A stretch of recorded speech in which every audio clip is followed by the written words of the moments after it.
Ngara numidang wairam phongkiba kangla paudigi maru oiba pau khara khangasaraga miyamda khudo tamjige maite lipuna athingba thamba haibasi aikhogi asangma miyoi sing hatpani tharaksana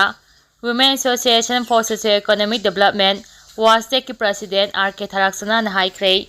Jinku ki narco terrorist sing na maite miyamda landaratuna manipurgi apumgi saktamda sauna akaiba piraklingai asida maite go oiba lopsing na aikhoi masel chainaba ungkhatnaba na apumgi pangal hantahanaba satharakliba thong makhatana tawbiganu wapham asing asi Kwaikatheda leiba desamgi office wakhol manaba luptaraga marina senduna pangthopa pawmisinga unabagi thoromda mahangna phongdokhibani wakhol manaba taraga mari adude Herikon Amesko Wama Milal Wum LSTK Kemes Lauksal amadi Tipsani RK Tharaksana makhatana haiki hana zo samthangna BTCS we support Oza Bimol haiba WhatsApp group ta forward tawriba post asi mi kharana inchilaga tawbani namduna hayanbani hadina media da phongdarakliba sina asumba oirabade maitai khunagi khwaitigi laibak thibani asiguma na phusapu gi thaba asilamda masigi CSO group individual amatana tawfam thokte maitai ripun gi thami sina asigumba thaba asi makhatana tawroidabani asengba tanja yenglaga mi phaba nafu safu tawduna kihan khanganba se thaduna makhoina pamliba wafamsing adu America gi mamangda hainabagi politics asi haujiti tawnadre asiguma politics asi di maiteri pungi thaupuba singasu kanagumba singi apambada America mamangda haihella oi haiba tamangamde paliba lenga asina su maitegi apumba saktam thugaina ba mob sagatuna migi yum thugaiba nupi angang kayagi psychological therapy riba sida tumini yengduna lairabadi maitai khunai thugaina ba hona bada lenga asigi asobo khut yaurabra haiba singadaba ngamde lamdama asigi miyamgi damak thabak tawrakliba CSO gi leader amagi asoiba kharada khudongzaba lauba mahangna matam sangna miyamgi thabak tawboda maitai lipuna athingba thamba haibasi aikhogi asangba miyoi hatpani maram aduna leibak miyamgi thabak tawjariba intellectual academician sing social activist sing ikai khumna bidaba haibasi Manipur khunaina kadongaida yaba ngamloi haiki makhatara poina kangla paugi editorial gi pauda miyamna thamjige adungai amasung haujiki Manipur gi oiriba phibam adungai gi kanglai pak ngasi gi Manipur gi yelomi singna marepa gi maning tambak ngangna hinglakhi lengang gi sanglaba sahi sa kaya gi khongsata aka akum naiba haibadi leba ki maning tamba amuk mangba masung maning tamba amu hanjilapagi puari leiri adu boleba asigi laisemlon khuntak londagi hauraga malem gi lebak singi manung chanba Asiatic sovereign country oirakibagi chahi lising manga hembagi puari malem gi lebak singna khangli ningthau panba leba asida matam matam gi pankiba ningthorel singi tawba ngamba mapalgal gi matung ina leba ki pak sawbagi thaksu leblakki Krista Satruka kuntraga mapalda pura kunthauba ningthaugi matamda Brahma gi kale lebak phawba Manipur gi lam oirambagi wapham thengnei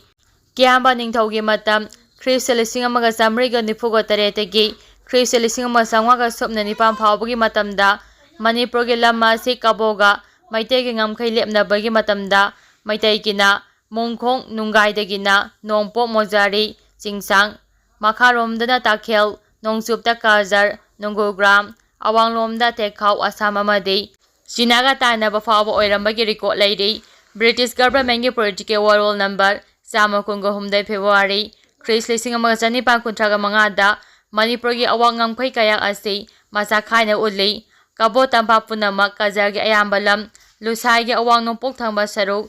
darasi amadi doyen tural singi tampakta lariba umangi paring phawba Manipur ngamkhai kayaki manung chalami Chris lising ama chanipan nifugoni thoi phawbada lairamba ngamkhai gi kayakna tejelo kauba chingdol haigakhraga nongpok pamba singi namlongda turel masa ama chentharakli turel asina pokoi singi namlongda turel masa ama chentharakli turel asina pokoi singi namda thengna koina laklaga Brahmapur turel gi khonglom singa irabo gi turel gi ironga samjina hali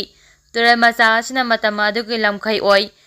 turel asibu pokoi chinglambi gi mayada samna haliba pangkhai kaya asina Manipur gi awang lamkhai oina yana hali Manipur gi lamkhai asi makharomda pakoi pas awanglomda dasri nongpo pangkhai na chingwin turel nongsu pangkhai na ahonglang chingphawba maitena thana police thamdana phirep chana lairami British amasung Manipur lengang ni inkom jalising ama chanipan kontra homdoida इनाखिबा याना चेरोलगी अहामा चेरोलदा उतलिबदी मणिपुरगी निंगथौना चंद्रपुर कजदा थमलिबा थाना आसि लौथोकनी हारिबा थाना आसि जिरी तुरलगी नोंपोक लौनम्बा तोराबानदा सेमगनी हाइबना चिंगबा वरोलना ताकलिबा असि British लेंगाना मखोई खुदोंचाबा sinki हाइबसि ताकपनी मसिदगी खंगबा ngamlibadi adungai manipurna maning tabaleba ama oiraki haibagi mayek semba khudamni Beatrice Manipur bu sai yankhai ga taru lising ama chani pa maudra ga mathoi degi lising ama chani pa nifu ga taret loitna mikha pondna lairakhi British ki makhodagi maning tamba hanjilakhi ba matamda Buddha Chandra na ningthau oirakhi badu India na lising ama chama pa nifu ga mapangi October 15 da Manipur lengalu ge thaba punama India government na supai pa singkhiduna India gi phibanungda tinkhibadagi Manipur gi hauji lariba apumba saktam ngamkhaida singnaba kya laikhibadagi apumagi saktam kari phibang oirakadagi habagi mipaiba lairakli state asiga yumlonabada Nagaland state ta yumpham thonba Lalaurup fraction NSM IM na India lenga kanomai ka palet maduna tangdu laitaba puraknaba wari pistok sathariba sida Lalaurup asigi maikadigi demand tawribadi Manipur gi lamda naga singna namna khundaba mafam sing yauna Assam amasung Arunachal Pradesh ki naga singna khundaba mafam sing amato oina punsilaga naga singi maning tamba leba Nagalim semnaba demand tawri loina makhoi gi tonganba firal frek amadi lenga pathap constitution thambagi matangda loikham naidaba se naba wari sathari amaramda elege migrant sing kuki jau kanguna Manipur gi ngamkhai lanse lagaga Manipur gi ngamkhaida makhoi gi tonganba leba jalengam semagi pandamda mamang sahi lising aniga sumna kun gomdagi me ahumdagi maite miyam gi mathakta landaraktuna loikham naidaba wathok leiri Manipur gi manglamcha amasung hauji oiriba phibam asida India lengana Manipur Yamna Maru oina maite singi tunglamcha ki damakta kari karama thorang lakholakadagi haibadu khangning ngainari karigomba India lengana Manipur gi apumba saktam amade maite miyam gi punsi amasilam tungak semba ngamloidaba lairabadi miyamda khanghanpham thui maite singna makhoi gi saktam kanjanaba phirep ama longjaragi haibagi kholaw layakliba sidagi thoaningdaba thodok wathok lanthok loikham naidaba wathok sing tholakpa tarabadi madugi thauda India lengakna purodabagi maram leibra makha tarakpo ne rubi mangang khoirakpongi post ama khatang miyamda share tawjage kari sulaitaba thaudo macha kharagidi aigi yom mathak sidaga paisilakliba helicopter si hadina kanade hekta pungtoi to heladoga male acha osang kaya amana tawsilaba phol goal sina khangba lapangamde threaten su tawrai themje themai